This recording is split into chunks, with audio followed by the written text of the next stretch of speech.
like that beat. Takatai, takatai.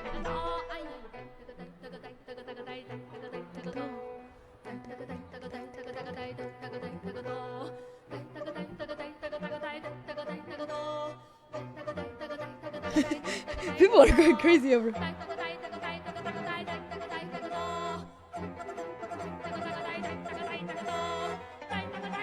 Nice, It's like a come scale exercise. on.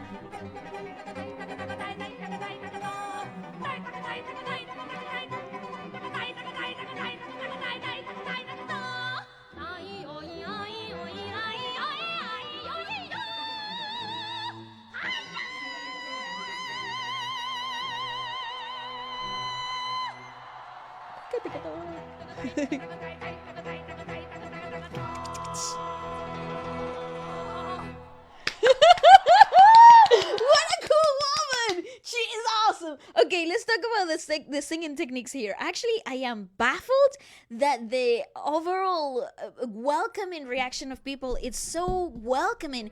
Because in terms of composition, this song is mad. Listen, and there also are a lot of expositions of great singing techniques that are so overly complicated that the fact that they're being perceived and received in such a lighthearted manner that people can enjoy such complexity, not only musically but singing wise, it's actually phenomenal. If you pay closer attention to her breathing technique, you see that through between phrases she's actually breathing through her nose, which is a very delicate way of utilizing breath play when you're singing. In terms of your normal way of singing and your normal way of breathing for such long periods of dynamic singing usually tends to be quite down to the diaphragm, or the abdominal wall tends to be quite relaxed. You're actually utilizing the power of the breath in the abdominal wall to amplify the dynamics in the singing ability. In her case, though, she is breathing through the nose because she's retaining a lot of air in her diaphragm. So her chest and her upper body composition, it's quite lifted and quite rigid. And if you look at her, she is actually very minimalistic in her movement in terms of performance. A lot of it has to do with maintaining the note accuracy as well as the vocal dynamics that are so demanding and so constant throughout the song. It is a very complicated piece. Interestingly enough, these are, I wouldn't say per se that specific song would be used as an exercise. It should be. However, not only should it be, but you do have, to certain extent and to certain capacity, exercises like this vocally, and you especially work on them with the young ones. Yes. To not only encourage like improvisation, you also want to encourage like the loss of, you need lyrics in order to utilize the right techniques.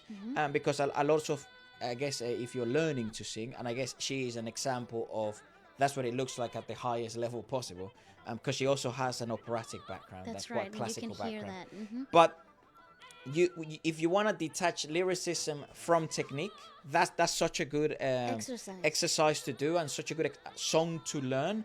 It's interesting because even though the whole song, as you all know, has no lyrics, and it has different improvised sections, that's where I think genres like jazz, for example, in sections like the very popular scatting, I've always been of the theory that I actually don't think people care much about the lyrics, or as much as they think they care about the lyrics. Yeah. I think they care way more about the percussive nature of the lyrics and the way the lyrics makes them feel.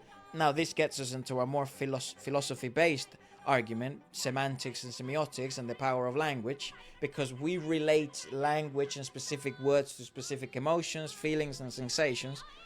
I think you can ignite those as well through percussion. Look at in our case, for example, I don't speak Chinese. We have reviewed now like over 50 or 100 songs in Chinese, and thousands of songs from different parts of the world and different languages.